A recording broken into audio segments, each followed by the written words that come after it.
Assalamualaikum warahmatullahi wabarakatuh. Perkenalkan, nama saya Gasfar Manakra dari kelas 2A Perbankan Syariah, Fakultas Ekonomi dan Bisnis Islam IAIN Pontianak.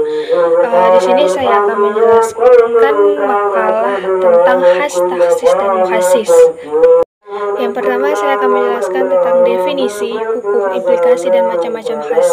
Nah, definisi khas di sini menurut Abdul Karim Zaidan dalam kitabnya Al-Wajiz fi Usul Al-Fiqh menjelaskan bahwa khas secara etimologi bermakna munfarid, artinya menyendiri atau terpisah, dan secara terminologi berarti lafal yang dari segi bahasanya menunjukkan individu tertentu secara menyendiri. Sebagian ulama mendefinisikan khas dengan beberapa pengertian. Wahbah Zuhaili dalam bukunya Usul Al-Fiqh Al-Islami memaparkan bahwasanya khas adalah lafal yang ditetapkan untuk menunjukkan makna perseorangan atau individu secara menyendiri. Dalam hal ini, khas itu mempunyai beberapa makna. Khas menunjukkan individu tertentu, misalnya tuh nama orang atau menunjukkan satu macam, dan biasa juga menunjukkan jenis. Khas juga berarti sesuatu yang menunjukkan satuan yang terbatas. Dalam kitab Qurrat Al-Aini disebutkan bahwa khas adalah sesuatu yang tidak mencakup dua hal atau lebih tanpa ada batas, tetapi sesuatu yang mencakup hal-hal secara terbatas.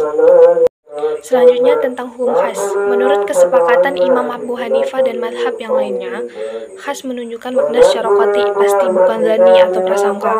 Selama tidak ada dalil yang memalingkan ke makna lain, dan yang dimaksud qati di sini tuh tidak adanya kemungkinan makna lain yang timbul. Misalnya tuh dalam firman Allah surah Al-Maidah tentang kafarat yamin, yang artinya itu barang siapa yang tidak sanggup melakukan yang demikian, maka berpuasalah selama 3 hari.